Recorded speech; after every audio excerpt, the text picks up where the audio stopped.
Praise Lord. ദൈവത്തിന് മഹത്വം. എല്ലാ പ്രിയപ്പെട്ടവർക്കും കർത്താവായ യേശുക്രിസ്തുവിൻ്റെ നാമത്തിൽ എൻ്റെ സ്നേഹവന്ദനങ്ങൾ അറിയിക്കുന്നു. നമ്മുടെ ജീവിതത്തിൽ സംഭവിക്കുന്ന ചില സമയങ്ങൾ ജീവിതത്തിലുള്ള സകലത്തെയും ചേഞ്ച് ചെയ്യും, അല്ലേ?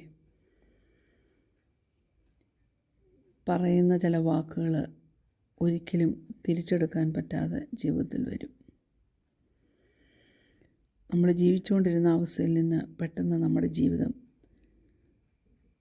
സ്ലിപ്പ് ചെയ്ത് പോവുകയാണോ? നമ്മുടെ കരങ്ങളിൽ നിന്ന് ചിലത് സ്ലിപ്പ് ചെയ്ത് പോകുന്നത് പോലെ നമ്മുടെ ജീവിതം തകർന്നങ്ങ് വീഴാൻ പോവുകയാണോ? ഇങ്ങനെയൊക്കെയുള്ള തോന്നലുകൾ ജീവിതത്തിൽ അനുഭവിക്കാത്തവർ വളരെ ചുരുക്കമാണ്. അങ്ങനെ വരുമ്പോൾ നിങ്ങൾ സാധാരണ എന്ത് ചെയ്യും? You start to pull away ആണോ? യെസ്.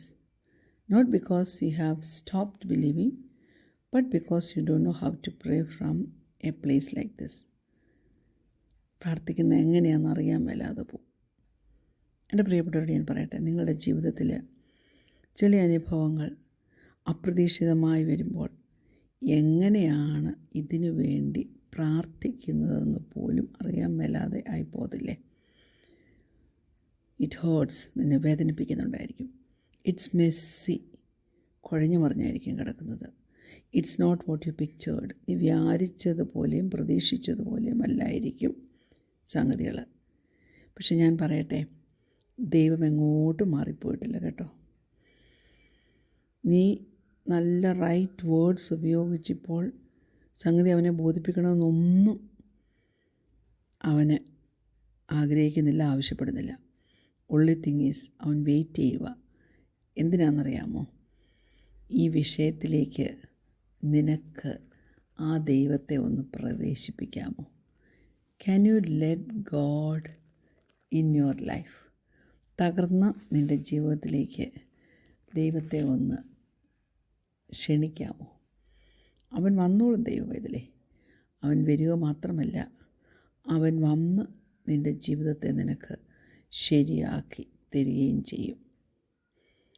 ഇന്ന് അല്പനേരത്തെ ചിന്തയ്ക്കായിട്ട് സങ്കീർത്തനം 34:18, സാം 34:18 ഇങ്ങനെ പറയുന്നു: ഹൃദയം നുറുങ്ങിയവർക്ക് യഹോവ സമീപസ്ഥൻ, മനസ്സ് തകർന്നവരെ അവൻ രക്ഷിക്കുന്നു. കർത്താവിനെ നീ വിളിച്ചപേക്ഷിച്ചാൽ അവൻ നിൻ്റെ അടുത്ത് വന്ന് നിൻ്റെ ഹൃദയം എവിടൊക്കെ നുറുങ്ങിപ്പോയോ, എവിടൊക്കെ തകർന്നു പോയോ, അതും ഹൃദയവും മനസ്സുമാണ്. കാരണം ഈ രണ്ട് സ്ഥലത്ത് ആർക്കും എൻട്രി ഇല്ല. ശരിയല്ലേ ഞാൻ പറയുന്നത്? നിൻ്റെ ഹൃദയത്തിനകത്ത് ആർക്കെങ്കിലും കയറാൻ പറ്റുമോ? ഇല്ല. നിൻ്റെ മനസ്സിനകത്തേക്ക് ആർക്കെങ്കിലും കയറാൻ പറ്റുമോ? ഇല്ല. നിൻ്റെ തകർച്ചയും നിൻ്റെ നുറുക്കവും അവിടെയുള്ളത്, ഹൃദയത്തിലും മനസ്സിലുള്ളത് ആർക്കെങ്കിലും മാറ്റാൻ പറ്റുമോ? ഇല്ല. എന്നാൽ ശരീരത്തിലുള്ളത്, അല്ലേ, ഒടിഞ്ഞാലും ചതഞ്ഞാലും മുറിഞ്ഞാലും കീറിയാലും പൊട്ടിയാലും, ഹല്ലേലൂയ, ഒരു വൈദ്യന് അല്ലെങ്കിൽ ഒരു ഡോക്ടർക്ക് ശരിയാക്കാവുന്നതേ ഉള്ളൂ. അതുകൊണ്ട് നീ എന്ത് ചെയ്യണം? ദൈവത്തെ അങ്ങോട്ട് വിളിക്കണം, ദൈവത്തെ അങ്ങോട്ട് ക്ഷണിക്കണം. അവൻ കടന്നു വരിക മാത്രമല്ല, അവൻ നിന്നെ സൗഖ്യമാക്കും, നിന്നെ രക്ഷിക്കും. നിൻ്റെ ജീവിതത്തിൽ അത് വലിയ വിടുതലിന് ഇടയായിത്തീരും. മർക്കോസിൻ്റെ സുവിശേഷം 4-ാം അധ്യായം അതിൻ്റെ 39-40 വാക്യത്തിൽ, തിര തള്ളിക്കയറിയപ്പോൾ വലിയ ചുഴലിക്കാറ്റുണ്ടായപ്പോൾ യേശു എഴുന്നേറ്റ് കാറ്റിനെ ശാസിച്ച് കടലിനോട് അനങ്ങാതിരിക്കുക, അടങ്ങുക എന്ന് പറഞ്ഞു. കാറ്റമർന്നു, വലിയ ശാന്തത ഉണ്ടായി. ഈ നല്ല ദൈവം എത്രയോ സ്നേഹത്തോടെയാണ് ഓരോ കാര്യങ്ങൾ ചെയ്തു തരുന്നത്. വലിയ പ്രശ്നത്തിൻ്റെ മുമ്പിൽ, വലിയ പ്രതിസന്ധിയിൽ ആകുമ്പോൾ അവൻ അതിന് തരുന്ന സൊല്യൂഷൻസും ദൈവമക്കളെ വളരെ വലുതായിരിക്കും. ഇങ്ങനെയുള്ള കുഴമറിച്ചിലുകൾ ജീവിതത്തിൽ വരുമ്പോൾ അതൊരിക്കലും ദൈവത്തെ ഭയപ്പെടുത്താറില്ല. നമുക്ക് കയോസ് എന്ന് വേണേൽ പറയാം. കയോസിന് പലതരത്തിലുള്ള ഫോംസ് ഉണ്ട്. ചിലപ്പോൾ അത് ഉച്ചത്തിലായിരിക്കും വരുന്നത്. ചിലത് ജീവിതത്തിലെ ചില അഡിക്ഷൻസ് ആയിരിക്കും. ചിലത് ഒരു സഡൻ ലോസ് ആയിരിക്കും, നഷ്ടം. ചിലപ്പോൾ ഒരു ഡയഗ്നോസിസ് ആയിരിക്കാം. ചിലപ്പോൾ നിൻ്റെ ഹൃദയത്തിൽ തന്നെ വലിയൊരു ആങ്സൈറ്റി കുഴഞ്ഞു മറിഞ്ഞ് മുന്നോട്ട് വരുന്നതായിരിക്കും. നിൻ്റെ മനസ്സിലേക്ക് വരുന്ന ശബ്ദം നിന്നോട് പറയും, നീ ഒരിക്കലും ഇതിൽ നിന്ന് എഴുന്നേക്കാൻ പോകുന്നില്ല, നീ ഒരിക്കലും ഇതിൽ നിന്ന് പുറത്തു വരാൻ പോകുന്നില്ല, നിനക്ക് പറ്റുകയില്ല. മക്കളെ, ആ സമയത്ത് മനുഷ്യരാകുന്ന നമ്മൾ ഹോൾഡ് ചെയ്യുന്ന പ്രഷറുണ്ടല്ലോ, നമുക്ക് പിടിച്ചു നിൽക്കാൻ പറ്റാത്തതുപോലെയുള്ളതായിരിക്കും. ഹല്ലേലൂയ. ഒരിക്കൽ ഒരു എമർജൻസിയിലായ ഒരു സഹോദരിയെ മീറ്റ് ചെയ്യാനിടയായിട്ടുണ്ട്. ദിവസങ്ങൾ എണ്ണപ്പെട്ടിരിക്കുന്ന അവസ്ഥ. ആ കാലഘട്ടത്തിലും താൻ അനുഭവിച്ച സമാധാനം വലുതായിരിക്കുന്നു. അത് മനസ്സിലാക്കുവാൻ ചുറ്റുമുള്ളവർക്ക് കഴിയുന്ന വിധത്തിലുള്ളതായിരുന്നു. ജീവിതം എപ്പോഴും വളരെ കാമായിട്ട്, സോഫ്റ്റായിട്ട്, സ്മൂത്തായിട്ട് ഒഴുകിക്കൊണ്ടിരിക്കുമ്പോഴല്ല ദൈവത്തിലെ നല്ലത്. പിന്നെ എപ്പോഴാണ് ആ സമാധാനം നമുക്ക് ലഭിക്കുന്ന? എപ്പോഴാണെന്നറിയാമോ? നമ്മൾ നമ്മുടെ സ്വന്തമായിട്ട്, നമ്മുടെ സ്വന്തം പ്ലാനിൽ ചില സംഗതികൾ എങ്ങനെയെങ്കിലും ചെയ്തെടുക്കാമെന്ന് നാം വിശ്വസിക്കുമ്പോഴാണ് ഹല്ലേലൂയ നാം പരാജയപ്പെട്ടു പോകുന്നത്. എന്നാൽ ദൈവത്തെ നാം കാര്യമേൽപ്പിച്ചാൽ അവൻ നമുക്ക് വേണ്ടി പ്രവർത്തിക്കുമ്പോഴുണ്ടല്ലോ, അത് ഏറ്റവും ശ്രേഷ്ഠമായിരിക്കും. നമ്മൾ തോന്നും, ഈ കൊടുങ്കാറ്റ് എൻ്റെ മേലടിച്ചിട്ട് അവൻ എന്തുകൊണ്ട് എൻ്റെ അടുത്തേക്ക് വരുന്നില്ല? ഈ കൊടുങ്കാറ്റ് മാറിപ്പോകുന്നത് വരെയും, തീർന്നു പോകുന്നത് വരെയും, കഴിഞ്ഞു പോകുന്നത് വരെയും കർത്താവ് നോക്കി നിൽക്കുവാണോ? ഈ ഒരു ചിന്ത നമ്മുടെ മനസ്സിൽ വരുമ്പോൾ നമ്മൾ തളർന്നു പോകാറുണ്ട്. ഞാൻ പറയട്ടെ, ആ കൊടുങ്കാറ്റിൻ്റെ, ആ ചുഴലിക്കാറ്റിൻ്റെ മധ്യത്തിലാണ് ദൈവം വന്ന് നിന്നെ മീറ്റ് ചെയ്യുന്നത്. Praise God.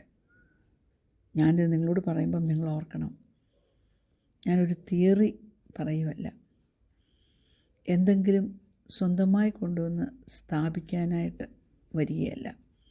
എൻ്റെ ജീവിതത്തിൻ്റെ അനുഭവത്തിൽ ഞാൻ അനുഭവിച്ചിട്ടുള്ളത് എൻ്റെ പ്രിയപ്പെട്ടവരുമായിട്ട് ഞാൻ തുറന്ന ഹൃദയത്തോടെ ഞാൻ ഷെയർ ചെയ്യുക. അതുകൊണ്ടാണ് ഒരു പാട്ടുകാരൻ പാടുന്നൊരു പാട്ട് എനിക്ക് വലിയ ഇഷ്ടമാണ്. കഷ്ടത്തിൻ കോട്ടയിലകപ്പെട്ടപ്പോൾ അപ്പുറം കടന്നിടാൻ പഴുതില്ലാതെ, കഷ്ടത്തിൻ കോട്ടയിലകപ്പെട്ടപ്പോൾ അപ്പുറം കടന്നിടാൻ പഴുതില്ലാതെ, അകത്തും പുറത്തും പീഡനം വന്നപ്പോൾ രക്ഷിച്ച നാഥനെ സ്തുതിച്ചിടുക. അകത്തും പുറത്തും പീഡനം വന്നപ്പോൾ രക്ഷിച്ച നാഥനെ സ്തുതിച്ചിടുക. വലിയ കോട്ടയ്ക്കകത്ത, അപ്പുറം കിടക്കാൻ പഴുതുമില്ല. പക്ഷെങ്കിൽ ഹല്ലേലൂയ, അവിടെ കർത്താവ് വരും. He meats us in the storm. ഈ മർക്കോസിൻ്റെ സുവിശേഷത്തിൽ നമ്മൾ 4-ാം അധ്യായത്തിൽ നിന്ന് വായിച്ച ആ വേദഭാഗത്തിൽ Jesus didn't wait for calm seas to show his power. He spoke peace into the waves. അവൻ സമാധാനം ആ തിരമാലകളോട് സംസാരിച്ചത്. ആ കയോസ് ദൈവത്തെ ഭയപ്പെടുത്തിയില്ല കേട്ടോ, ഒരിക്കലും ഭയപ്പെടുത്തുകയുമില്ല.